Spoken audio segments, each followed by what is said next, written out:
Okay, so that scared the shit out of me. This episode of Primal by Genndy is called Slave of the Scorpion, and it's a season 1 finale. I absolutely loved this episode. We get to see the Mosasaurus, we get to have a new character. This episode was very intense. So let me go over exactly what I thought about this episode, why I liked it so much, and what this potentially means for the rest of the Primal franchise. First, let's talk about this episode, which I absolutely love. Holy crap. First of all, I thought it was going to be all about paradise. Of course, I knew that something was going to happen later on, but you see Fang and Spear hunting together. I mean, these two are totally bonded now, if that wasn't obvious enough. It's like, okay, you caught a bigger fish than me? Watch this. Watch me catch all 4 of these fish right here. Then he notices that the fish suddenly scatter. He knows that something is wrong. And then suddenly, some big old face comes out of the water, having been chased by what looks like a Mosasaurus.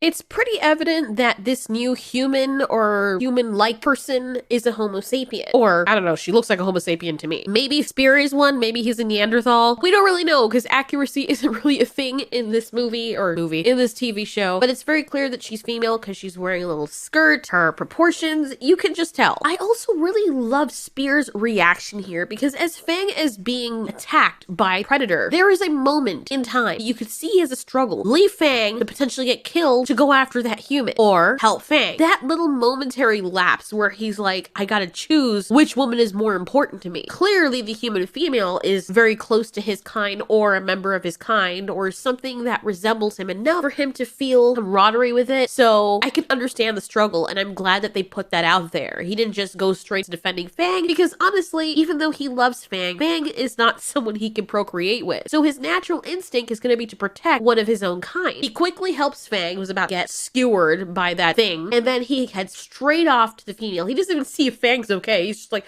all right, I killed it. You're on your own now. I gotta catch this thing before it gets away. This girl is running for her life. You can tell she actually looks scared. And then Spear catches up to her. The look on his face is so hilarious. And she's just like, no. She doesn't know who he is. She doesn't know what he is. She knows that he's native, but she doesn't know if he's going to hurt her. I mean, it's this big hairy man running after you with a freaking spear. And there's a moment when she's like, oh, he's nice. And then Fang just comes out of nowhere. I'm just like, really, Fang, you cock blocker?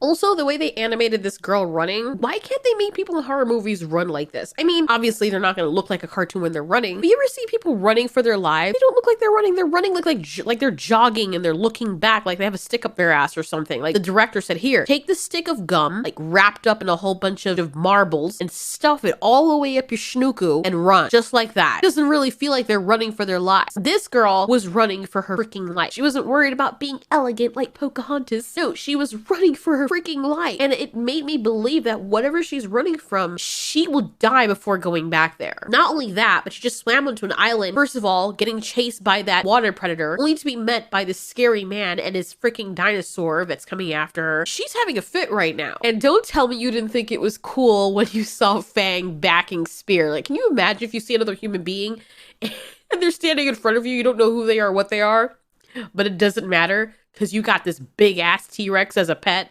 Fang takes her cues from Spear as to whether or not this thing is a threat. I don't think that Fang's ever seen another whole human before. I mean, aside from the one that we saw in the Coven of the Damned episode that was, you know, having his life sucked out of him. I know how it sounds. That's literally what happened, but not the way you're thinking.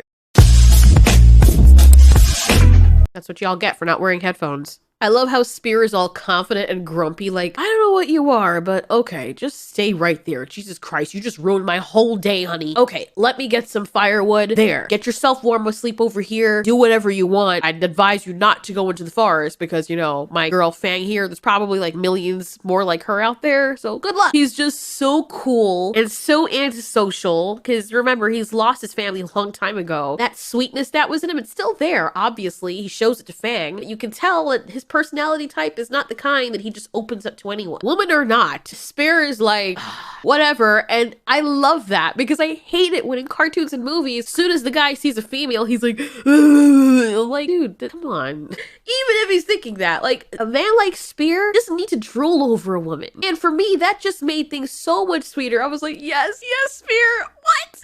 He handled that right. That is how you show that you're a man. And I love that Genndy displayed that with Spear's personality. Not once did Spear drool over this woman or grovel at her or ogle her. You'll catch him looking at her because he's curious out of the side of his eye, but he never lets her see that he's curious. I love that. He's also not smothering her because he knows she's afraid. And man, we can learn a lot from this guy. Fang's still not sure about her. She's like, I don't know you. Stop looking at my man. And Spear's like, knock it off. I feel like I have to do that with my dogs. I don't think Spear is worried because she's a tiny little female locked up in this little thing that's holding her head in place. And he's sleeping beside a mother freaking T-Rex. Even if he didn't trust this person, he's not worried about her doing anything.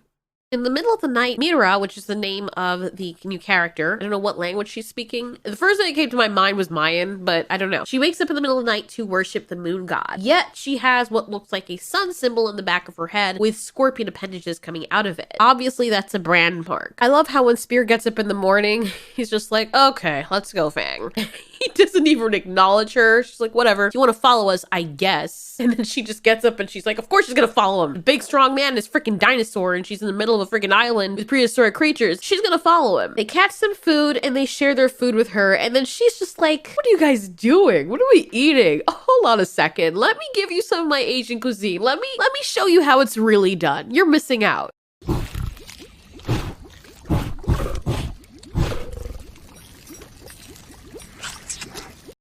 The look on their faces because they knew it smells good. Even Fang is like, okay, I'm eating. What is that?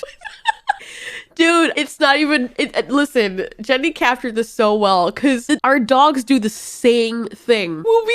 They'll have their food and then they'll stare at us like drop the kibbles out of their mouth. They're like, what is that you're eating? That smells really good, mommy. What is that, daddy? What is that? And it's just the same thing that Fang's doing right here. With the exception of raw meat. If they're eating raw meat, they're like, nah, I don't know what that is, but this here is wolf food. But it's so cute because having Mira there gives us the dynamic that's so complete. You have her quaint femininity and she is also providing something that the group doesn't know how to do themselves or that they don't provide for themselves. Fang wouldn't have the prowess to sit down there and cook soup. That's not him. He's like, look, I'm efficient. There's meat. Let me eat the meat. Let's rest. There it is. While he's eating, he has Mira there cooking up the soup and preparing it and tenderizing it and making it feel nice. And I'm pretty sure that probably reminds him of what his wife used to do. I like how she offers Fang some of the potato or whatever that is, and Fang almost rips off her arm.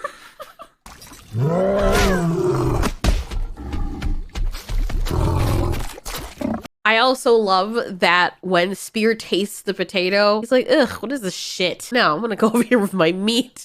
And he's not even a freaking dinosaur. I mean, humans can eat vegetables, fruits, and meat. Do allow for that. We're omnivores. But the straight up carnivore likes freaking potato. It's so hilarious. They rest together and travel together. And after a while, of course, Mira starts to feel the soreness around her neck. Can you imagine what that must feel like? Having that yoke around your neck. You can't bend your neck. It's cramping. It's hurting. It's chafing. Spear sees this and he's like, oh, I guess I'll help you. Get over here. He doesn't even ask her. He's not gentle with it. He just grabs her by the yoke and then puts her between Fang's mouth. It's just so hilarious, the relationship. And it's so realistic because he hasn't seen people or socialized with people since his family died. Being thankful to him for unchaining her like freaking Daenerys over there with his dragon, she tells him her name. They discover that she's an archer and actually pretty useful to the group. She's carrying her own weight.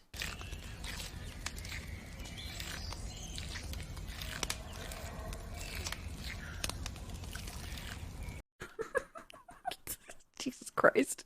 She once again tries to tell him her name, and then he questions the weird scorpion-like thing on the back of her head. She tells a story of how her people got enslaved by this weird warlord-looking thing with horns on his head, very beefy and monstrous. And then for the first time, Spear offers her a ride on Fang, and of course, Fang is happy to oblige. We're really starting to like Mira. She's so fun, and I just love her. I love her character. We're falling in love with her, and we already know that something bad's gonna happen because we're falling falling in love with her, and I hate them for doing this. She even has a soft spot for Fang. Where Spear is just all aggression, just like Fang is, Mira has a very soft approach and soft side to her. Of course, all good things must come to an end. Fang alerts Spear that someone is in the cave. It's the 8 men, and they're really angry and took away Mira. I was kind of confused as to what was going on. I'm like, okay, are they just stealing her for the sake of stealing her? But then as we go along, we see that a whole bunch of them have arrows in their guts. Now, you're thinking it could be Mira, but she didn't have her thing with her, so if she never quiver, who killed all those things? And regardless if she did, I don't think she did all that by herself. Just like she had arrows, probably the people who captured her had arrows as well. And it's totally possible that the reason they kidnapped Mira and gave her back to the slavers is because these people came and killed all their kind. To try and appease them, they're like, okay, we'll find the girl. They brought her in an attempt for these new people that wear shoes, clearly, to stop killing their family. Spear and Fang reach the shore, but it's too late. And on a sail, they see a bright sunny icon. And as it's revealed, lined up to the sun, which is what it represents, he sees the scorpion symbol mixed in with the sun symbol. Clearly, those are the people that captured her family. And he says her name. He speaks for the first time.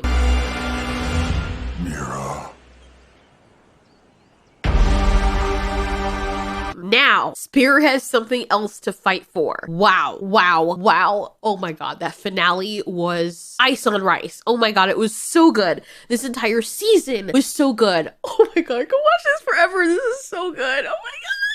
Oh, I am so freaking excited, you guys. I can't wait till season 2. What are they doing? Genndy, thank you so much. You better not be going anywhere because this is my new favorite show. So many things I want to talk about. Well, we can't talk about it all in this video. This episode was beautifully done. Still, the dialogue wasn't overused. It was realistic. Everything is just so freaking awesome with this. And you got to see a whole bunch of other creatures. Holy oh god. Oh my god. What a ride this has been. Character building, tension, adventure, romance, horror, all done within these episodes of this little show that utilizes basically no dialogue whatsoever. This is the point in time where the entire theater would stand up and to applaud the person who put this masterpiece together. I really look forward for season 2. I hope you don't have to wait 2 years to get it. What did you guys think about this? Stay tuned for other videos on Primal. Trust me, that's going to be in our repertoire as well because we love this show.